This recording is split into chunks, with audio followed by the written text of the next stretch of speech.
CBN Recife. As notícias da nossa cidade e região. Oferecimento livro escolar, tudo em um só lugar. Varejão do Estudante, Rua Manuel Borba 267. Olha, na semana que passou nós recebemos em nosso estúdio a líder da oposição na Câmara de Vereadores do Recife, a vereadora Priscila Krause do Democratas. Ela fez críticas à gestão municipal atual, principalmente em relação ao atraso nas obras do Parque Tunalindu e da ponte Duarte Coelho, além também da questão do viaduto ali, Capitão Temudo, né? No encerramento dos trabalhos legislativos, uma vez que para fins de plenário a Casa José Mariano está em recesso, o líder do governo defendeu a gestão. E é com o próprio líder do governo municipal na Câmara, o Josenildo de Sinésio, que é vereador pelo PT, com quem vamos conversar em nossa entrevista de estúdio hoje. Vereador, bom dia. A gente agradece inicialmente o seu atendimento ao convite da nossa produção. E eu já entraria, antes de começar com essas questões da Câmara, com um assunto que a gente está abordando hoje. A gente já abordou com a diretora do PROCON, Cleide Torres, e que está congestionando simplesmente o nosso messenger aqui de ouvintes que estão revoltados com o que acontece hoje ali na Orla de Boa Viagem. A gente sabe que existe, me parece que é uma lei que determina que os barraqueiros da Orla do Recife só podem colocar suas cadeiras a partir do momento que o cliente chega e solicita essa cadeira, né?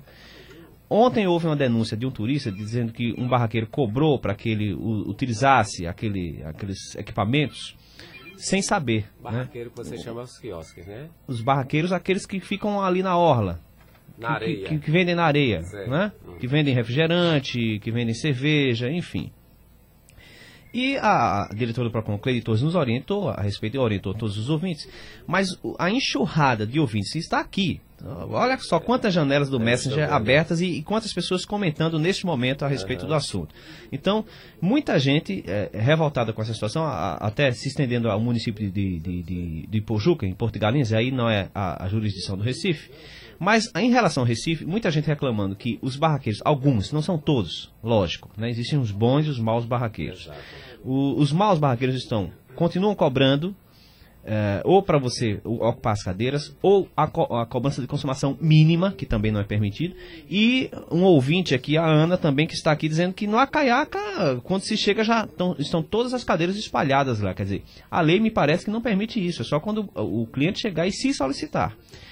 Dá para se voltar a discutir da volta do recesso na Câmara essa questão? Porque me parece que a coisa está meio desordenada, né? Meio embolada. Não só dá para discutir depois que o trabalho do recesso parlamentar voltar, mas já semana que vem, quando o prefeito voltar do seu recesso, que ele volta no dia 11, eu já vou levar essa questão para ele. Mas há todo um conjunto de medidas que o governo vem tomando na orla de Boa Viagem, toda aquela orla ali que vai do Pina até Boa Viagem, até da divisa com o município de Jaboatão.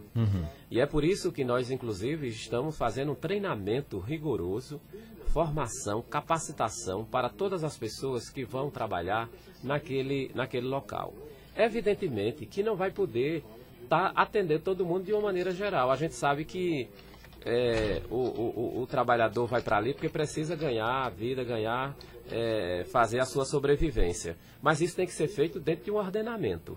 Então, a prefeitura vai capacitar, não é permitido colocar a cadeira de maneira assim, descontrolada, cobrar por esse espaço, até porque o espaço é público e quem está ali tem a permissão provisória da prefeitura até a regulamentação total do decreto do prefeito e todo mundo capacitado, fardado, até aí não se pode fazer essas cobranças e nunca poderá, e não vai ser posteriormente, não é?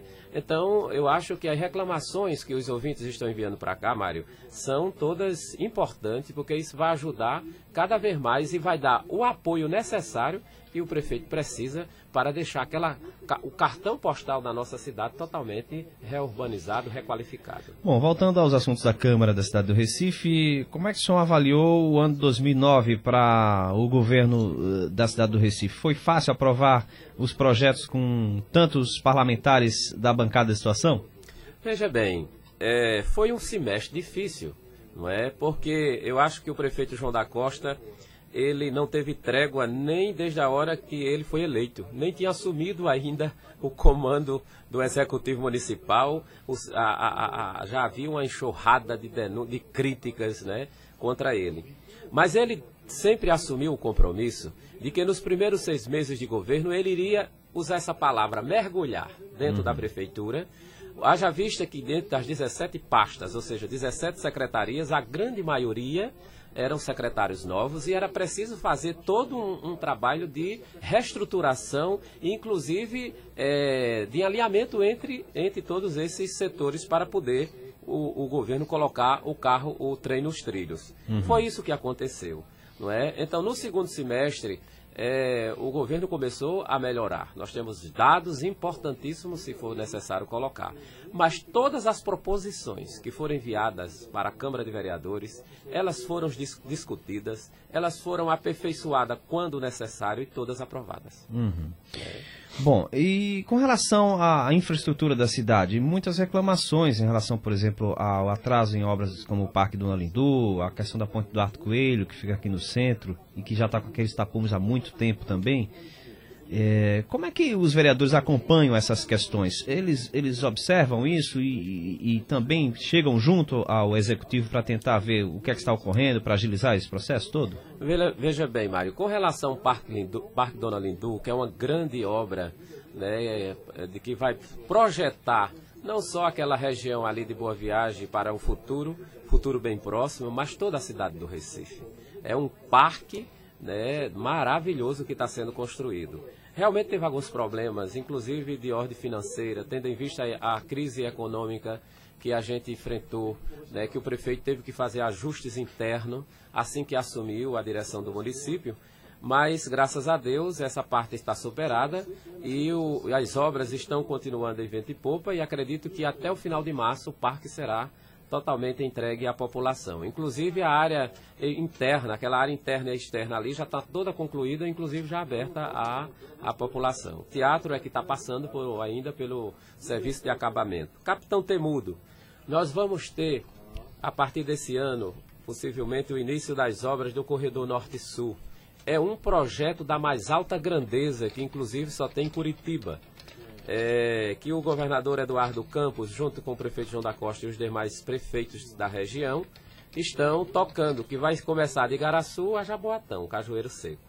Então isso vai cortar, para você ter uma ideia, o projeto vai passar por cima da Agamenon Magalhães 7 metros ali em cima do canal, onde os ônibus todos ficarão elevados, né, com plataformas, com ar-condicionados, totalmente seguro, ninguém vai comprar passagem como se compra hoje, ninguém paga passagem como hoje no ônibus, mas já compra antes, é como se fosse um estilo metrô, transporte rápido, que vai realmente melhorar muito o trânsito dessa cidade. Então o Capitão Temudo, quando foi projetado essa reforma dele, foi pensando já atender essa obra que vem de Igaraçu, e para isso precisaria ser alargado e é o que está sendo feito. Aí há uma crítica, a oposição tem levantado, dizendo que a parte que fica elevada sobre a linha do metrô, então a prefeitura não tinha previsto isso, tocou uma obra com projeto antigo. Ora, seria desqualificar a equipe técnica da prefeitura. Essa história de dizer não, que ouviu um e ouviu o outro que fala em off, só se for o pessoal que era aliado a eles, que tudo que se faz tenta denegrir a própria imagem da prefeitura. Tudo foi pensado nos conformes. Como se trata de um trabalho muito delicado que tem que parar o metrô e tem que ter hora adequada para fazer, se optou dar uma parada para começar a subir as partes elevatórias, que é aqueles pilares que vão centrar a linha, a parte que fica em cima do metrô. Essa obra, ela vem sendo desenvolvida normalmente, ela não parou em nenhum momento, e acredito que nesse primeiro semestre, lá para o final do primeiro semestre, já poderá ser entregue à população.